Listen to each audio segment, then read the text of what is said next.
MagicInspiration.com.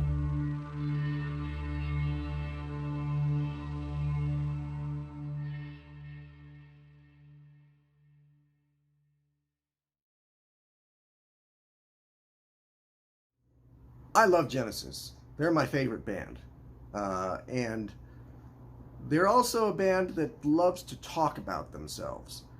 There are so many documentaries about these guys. Uh, just the Genesis: A History, I think 1990. The Genesis Songbook, which I think was around 2000. There's documentaries that accompany all of the reissue albums from 2007. Behind the Music did a documentary about them. I feel like I'm missing some. But the most recent one, done around 2014, I believe, to celebrate the band's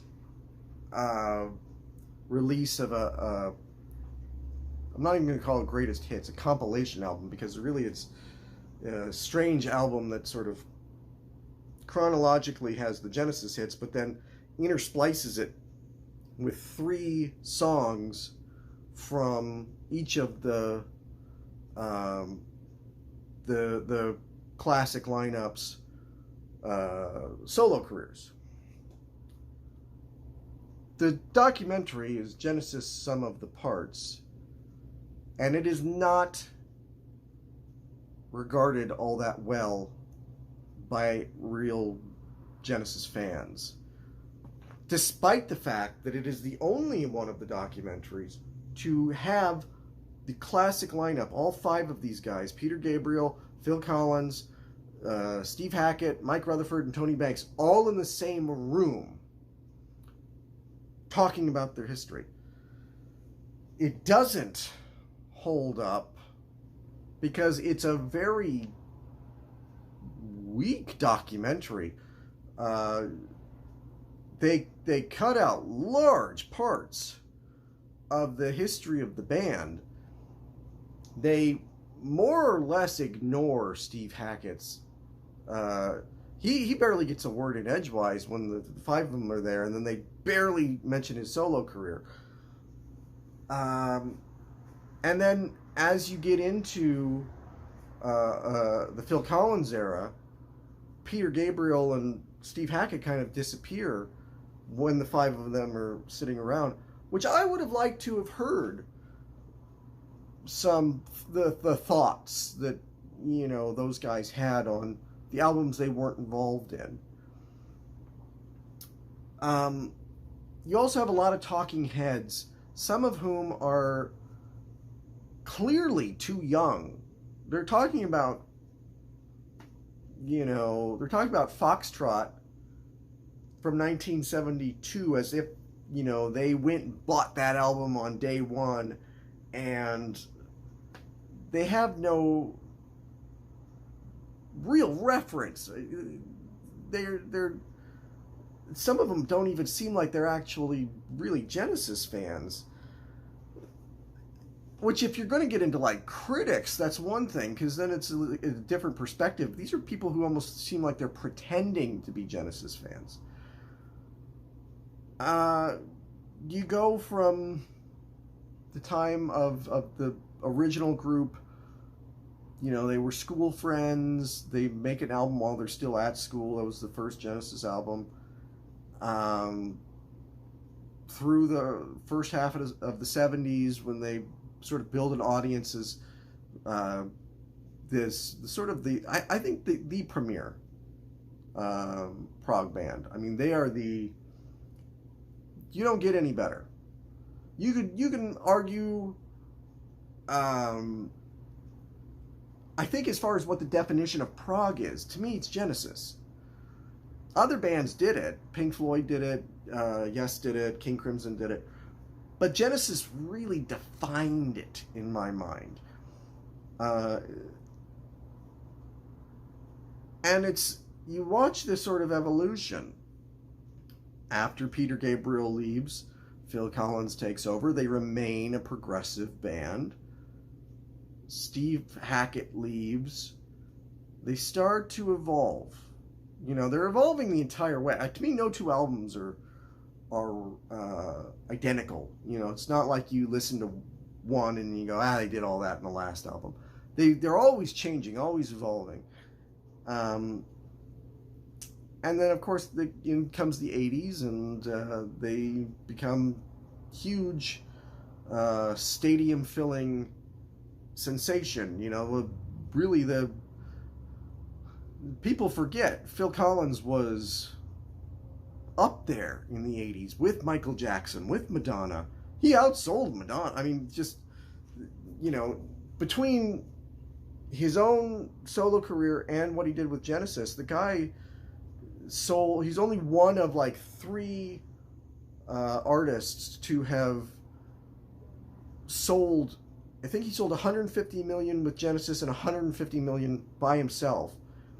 The only other 2 to do that are Paul McCartney and Michael Jackson, with a group and then on their own. The documentary cuts out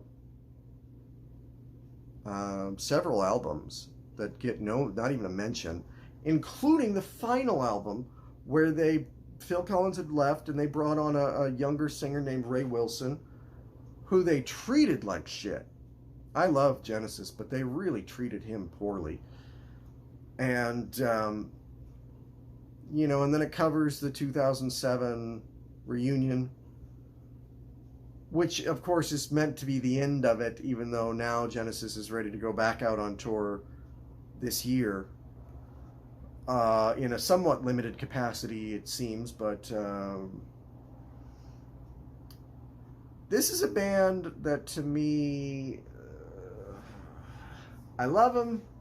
I love listening to them talk about the music and how they, but the stories are always the same. You can only listen to the story about Peter Gabriel putting on the dress on the fox head so many times before you just go, I get it, I know. Shocked everybody in the boxing arena in Dublin gasped, and the band didn't know you were going to do it, and they were like, kind of pissed, but then you made the front page of Melody Maker, and they got it, and they were thrilled. We get it. We've heard it. We've heard the story. And nothing new is really brought to the table in this documentary. It's you might as well just watch. At least the Genesis songbook had all of the albums discussed.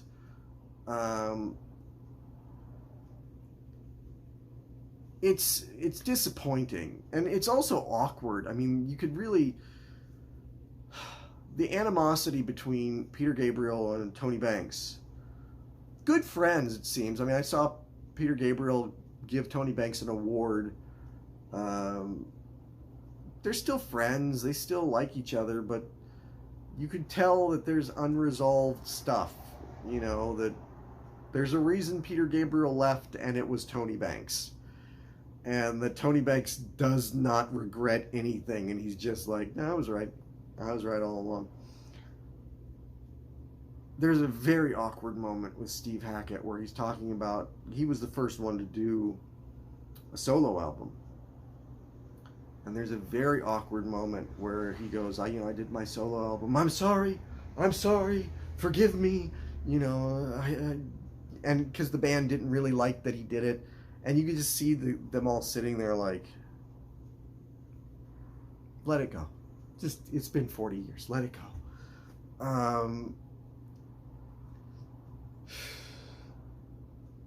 It's sad, but I'm going to give this 2 out of 5.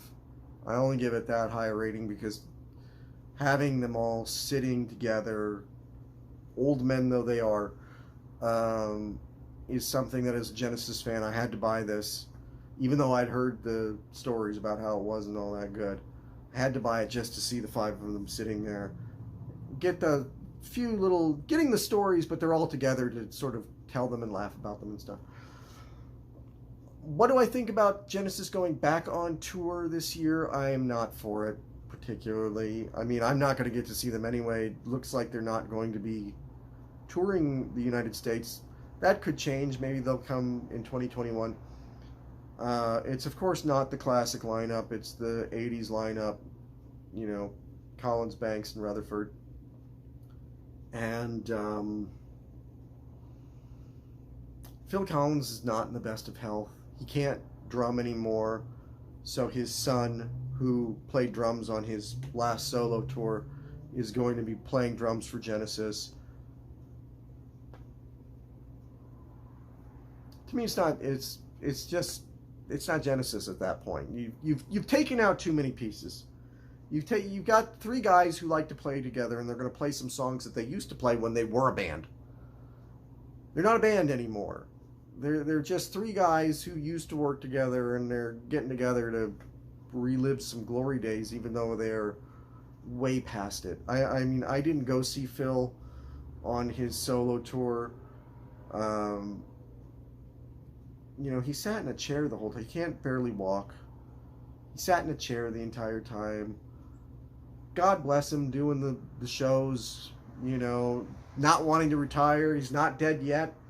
Getting out there and doing it again. But I love the guy, and I saw them in 2007.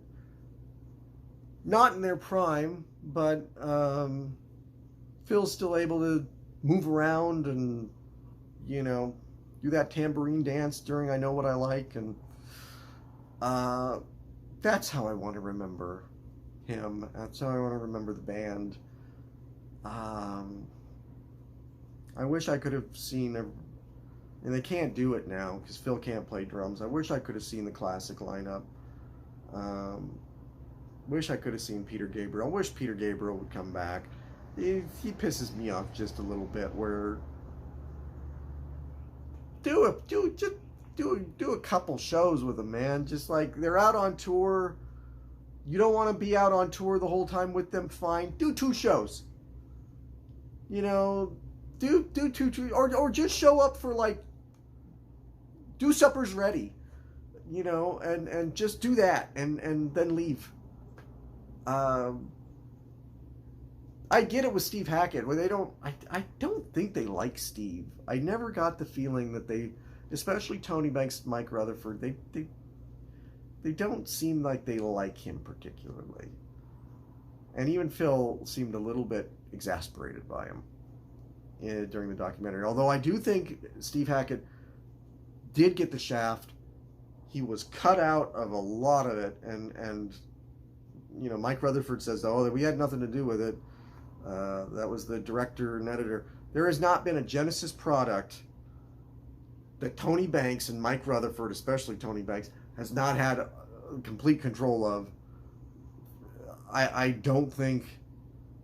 think they absolutely knew he got cut out of it to the extent that he did. 2 out of 5, man. It's sad. It's sad. Don't do another documentary, guys. We got it. We got it. If you want to do something, re-release Songbook, talk about the 2 reunion tours, and that's it. You know, just don't do another whole brand new documentary. We got it. We've heard the stories. Love you guys, but seriously, it's time to let it go.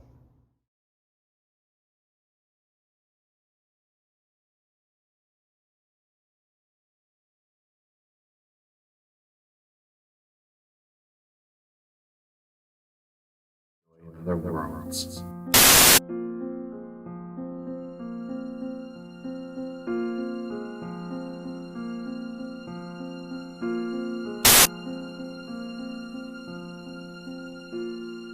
Sort of gave myself the challenge of, okay,